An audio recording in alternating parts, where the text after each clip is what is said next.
Насколько может обновиться парламент Татарстана? Политические акценты в праймерис «Единой России». И какой ответ можно дать старожилам парламента, разочарованным итогами предварительного голосования? Ответы на эти вопросы в эксклюзивном интервью с председателем Госсовета Татарстана Фаридом Мухаммедшиным.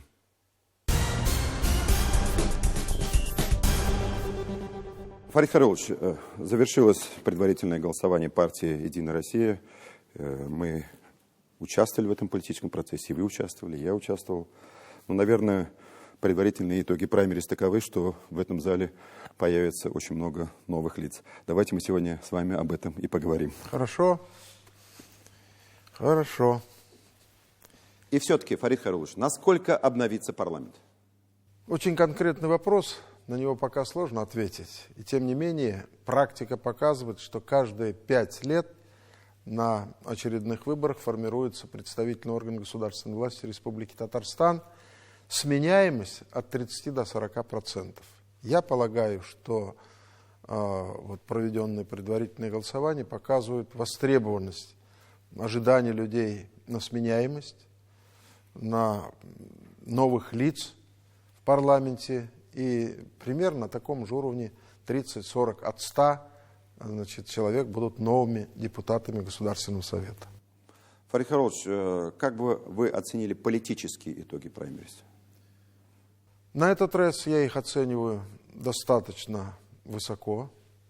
Почему? Есть возможность сравнить с 2016 годом предварительное голосование.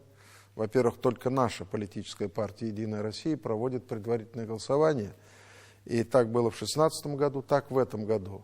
Динамика участников, количество участников предварительного голосования растет. Если вот в этом году взять, то нас радует цифра из общего количества зарегистрированных избирателей. 13,6%, более 400 тысяч человек пришли на избирательные участки, не были безразличными, заинтересованными и проголосовали, отдали свои голоса, свои предложения тем или иным кандидатам, которые решили пройти рейтинг через нашу политическую партию. Было очень много встреч, было очень много дебатов, прозвучало огромное количество предложений. Насколько изменится социальная повестка партии в этом смысле?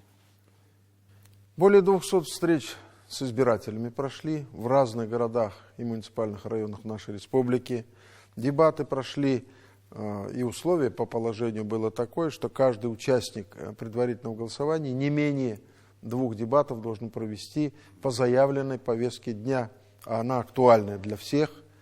И надо сказать, что активность была как у самих людей, избирателей, так и участников предварительного голосования. Более 270 человек заявились для того, чтобы участвовать в этих дебатах и хотели быть услышаны.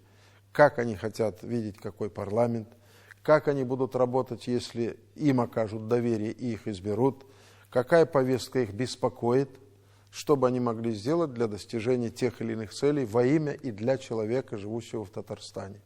Мне кажется, интерес к нему был очень большой, благодаря в том числе и средствам массовой информации, которые напрямую, вживую освещали и дебаты, и эти встречи в разных городах и районах нашей республики. Люди видят, люди слышат, люди понимают, и они понимают, что доверие надо оказать той политической партии, которая составляет большинство, и которую поддерживает и президент Республики Татарстан, а на уровне Российской Федерации президент страны.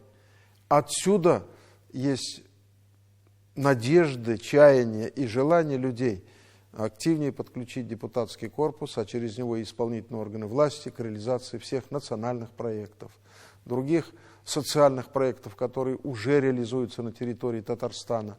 Ведь люди видят, да, недостатков много, да, вызовов различных немало, которые беспокоят людей, но и созидательный поступь и обеспечение реализации вот этих программ, которые есть в республике, вселяет уверенность, что политическая партия «Единая Россия», через нее будут избираться депутаты, которые реализуют те предложения, которые были высказаны, многочисленные предложения, которые были высказаны на встречах. А я публично сказал, и придерживаюсь этой позиции. Самые ценные предложения, которые прозвучали и на дебатах, и на встречах с избирателями, мы положим в основу программы политической партии «Единая Россия» нашей республики и будем ее утверждать на партийной конференции. Фарид Харолович, не могу задать и этот вопрос. Некоторые мои коллеги, действующие депутаты, высказали мне, в том числе и мне, что они недовольны результатами праймерис. То есть есть люди, которые считают, что их место не соответствует, что ли, их сегодняшнему политическому и общественному статусу. Что вы ответите этим? Ну, трудно на этот вопрос ответить. Это решают люди. Это не решает там власть партийная или там оргкомитет какой-то. Это не он решает. Это решают люди. И вы знаете, но есть разные доводы, почему так случилось, почему оказали доверие, не оказали. Слишком большой круг участников, во-первых, был. Выбор был большой. Здесь участвовали и главы муниципальных городов и районов в предварительном голосовании, министры нашего правительства республиканского. И в этом выборе, конечно, учитывалась активность действующих депутатов, достигнутая, не сделанная для людей. Тут обижаться, наверное, не надо, просто надо делать выводы. Был запрос на обновление, это чувствовалось. Может быть, некоторый запрос на омоложение депутатского корпуса, поскольку очень много молодых людей участвовали в предварительном голосовании, вы же сами участник, и обратили на это внимание. Да, конечно. И я очень тому порадовался, как сам участник этого предварительного голосования, тому, что мы увидели много новых, интересных людей. И их увидели не только мы, их увидели же и избиратели, которые неравнодушны были в этот день и пришли на избирательные участки для того, чтобы услышать и подтвердить, что этот человек заслуживает внимания, и я бы на него поставил.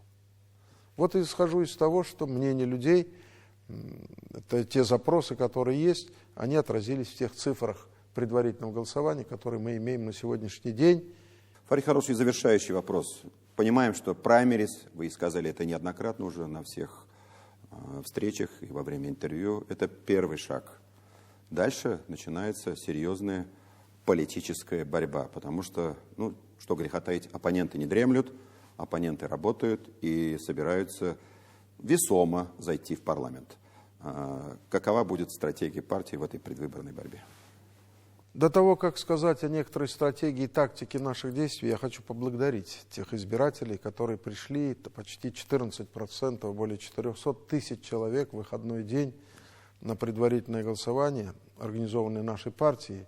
Это неравнодушные люди, это активные люди. Они поддержали и партию, они поддержали таким образом и тех кандидатов, в ком уверены. Это первое. Второе. Политических партий много, выбор большой. 53 политические партии зарегистрированы в Татарстане.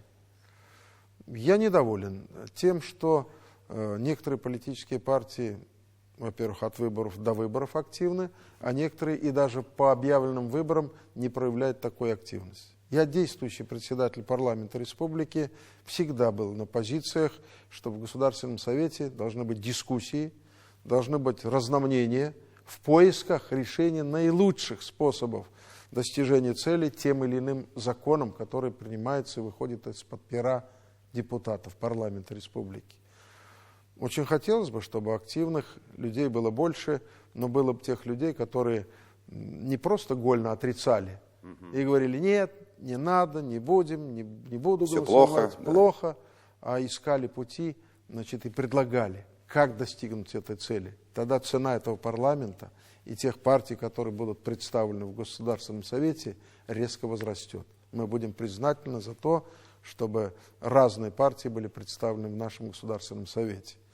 Очень хочется верить, что выборы пройдут честно, выборы пройдут успешно, и население нашей республики, избиратели, не разуверятся в том, в ком поставили, на кого поставили, кто прошел в депутаты.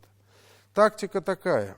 Значит, работаем, главный тезис, для людей и во имя людей, наших избирателей, социально ориентированные подходы каждый раз к принимаемым законам в защитах интересов наших людей и, конечно, сохранение стабильности конституционного баланса властей в нашей республике между президентом, правительством и парламентом нашей республики.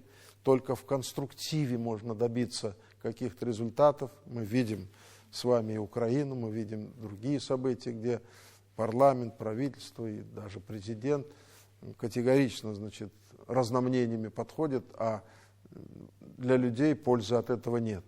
Выигрывает, я бы сказал, какая-то маленькая часть людей с какими-то корыстными целями. Парламент нашей республики ответственный, наработал за эти 25 лет очень серьезный опыт. Культура парламентская и избирательная у населения достаточно высокая.